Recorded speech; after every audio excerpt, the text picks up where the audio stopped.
Logan here with Burris Optics, here to tell you all about things to consider when picking out a scope for hunting. In another video, specifically on things to consider when picking out a scope for tactical purposes, we will cover all of those bases, and you can find the link to that video in the description below. But for the purposes of hunting, the main things you're going to consider when selecting a scope is 1, the specific gun that you're going to be putting the optic on and the caliber of that gun. 2, the focal plane that scope comes in, which I'm going to cover here in a bit. The type of turrets that's on the scope, the reticle that's in the scope, and then possible accessories for that scope. So 5 main categories to consider. I'm going to start with the gun type and caliber, because that is probably the most important thing to consider when selecting a scope for your hunting rifle. So if you're going to be hunting with a handgun, for example, the kind of scope that you're going to select is obviously a lot different than if you were to shoot a rifle. So we have extra long eye relief scopes for handguns and scout style scopes like this one you'll see here.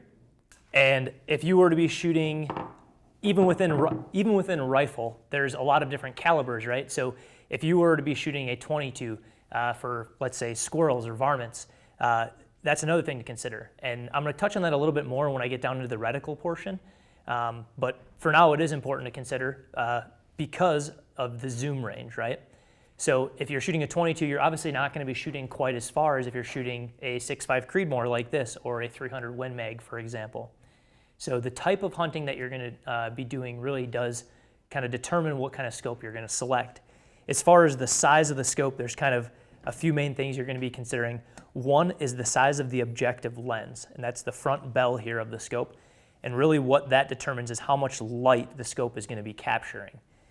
So if you're going to be doing a lot of hunting, right, is typically done in low light situations, whether that's in the morning or whether that's in the evening, you want a really large objective bell to kind of help capture all of that light. And then the other main part about the size of a scope that to consider is the zoom range. So there's everything from 2 to 10, 3 to 15, 4 to 20, 5 to 25, right? All these different choices. So how do you decide which one to select? And that, again, depends on how far you're going to be shooting. I think in general, people have a tendency to over-magnify. People that hunt in the East or in the Midwest, where their longest shot's going to be maybe 150, 200 yards, those people all want to shoot a 5 to 25 scope, and there's just no reason for that. You're really limiting your field of view by selecting such a large magnification range. So in general, I would say don't over-magnify. For people that are hunting the Midwest and the East, a 2 to 10 or a 3 to 15 is more than enough power. Now, if you are hunting out west where you're going to be making those further shots, 750, even up to 800 yards, it's good to be able to have a little bit more zoom to, get in tight on your target. So I covered kind of everything there is to consider around the general size of the scope as it relates to what type of hunting you're going to be doing and the caliber you're going to be shooting. Now I'm going to talk a little bit about focal plane, and this is a pretty technical topic. We do a separate video on focal plane, which again, you can find a link to that video in the description below, but I'm just going to cover generically things to consider. There are 2 different types of focal plane that our scopes come in here. First one being front focal plane. You'll also hear this referred to as first focal plane. The other type of focal plane is second or rear focal plane. Those are one and the same. In a first focal plane optic, what's happening is your subtensions on your reticle, right? So you have your crosshairs, and then you have a bunch of ballistic drop compensated lines below on that 6 o'clock wire. Those subtensions are going to remain accurate no matter what zoom level you are on. In a second focal plane or rear focal plane, that is not true. So what's happening with a second or rear focal plane optic is as you zoom, your reticle is staying the same size, so your subtensions are changing. So when to use each kind, right? That's the big question. Again, if you're not shooting very far, if you're in the East or you're in the Midwest, which most hunters are in that situation, I would actually recommend a rear focal plane scope. And the reason I say that is you're not going to be shooting really far distances where you have to worry about your holdovers as much.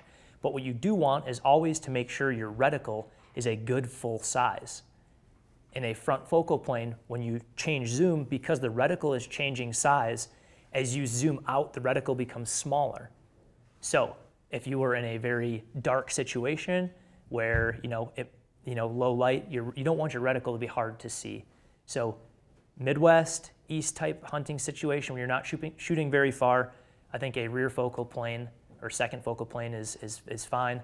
If you're going to be shooting out west where you're shooting far, I always recommend a first focal plane. That way, if you're doing a holdover, you know that your BDC marks are going to be on at your varying distances. The third thing to consider when selecting a hunting scope is the turret options. Some of our turrets, as you'll see on this RT rifle scope here, have this really nice feature where you can pop them up in order to dial them, and then once you're dialed to where you want, you can lock them down.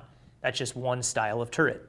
Another style of turret you're going to see here on the Veracity is called the Mad Knob system, which is available on our Veracities and our XTR2s. The Mad Knob system stands for Modular Adjustment Dials. So what does that mean? That means it's a very customizable system. So you'll see the custom turret I have here on the top, and you'll see the capped windage dial I have over here on the right-hand side of the scope. The Mad Knob systems allows you to either run this as capped or uncapped. So if you're in a hunting situation and you're not going to dial for wind, you're going to hold for wind, what you would do is you would just cap this dial. That way you don't have to worry about bumping your turrets at all.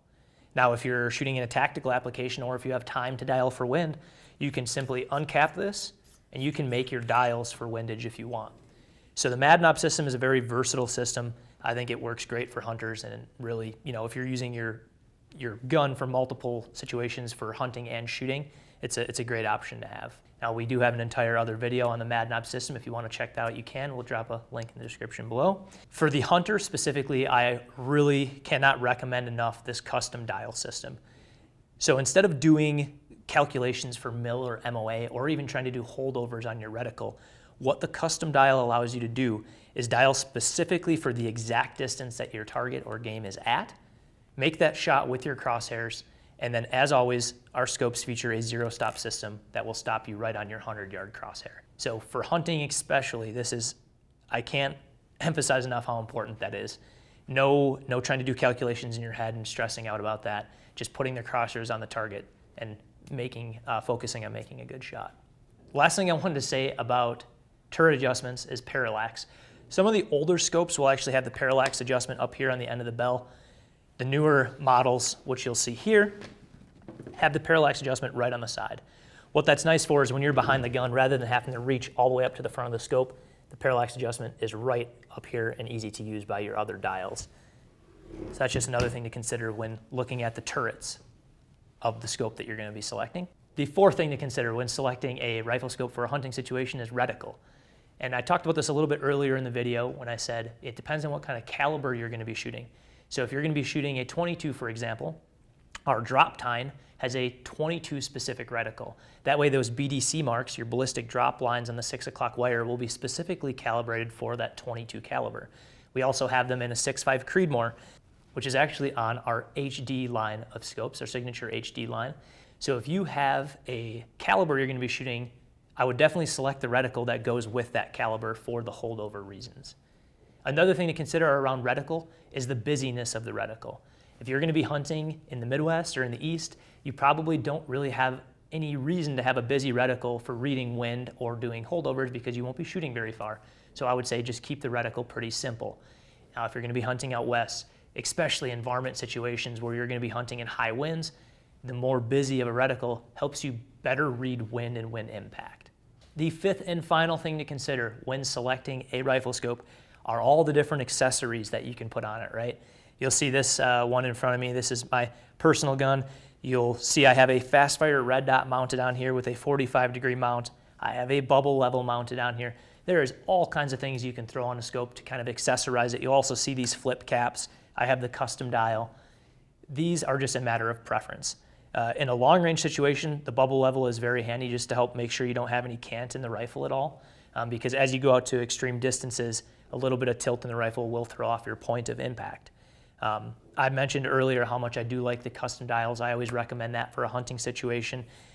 Why have a red dot on the side of a scope? That's more for a tactical or shooting situation, where if you're zoomed in and you don't want to take the time to zoom out to reacquire your target, you can always just use the red dot by tilting your head to the side to acquire a target.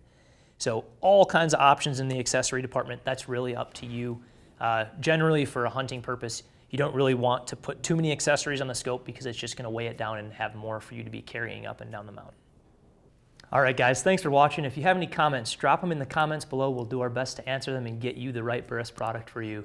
Otherwise, make sure to click the link right here for the next piece of educational material.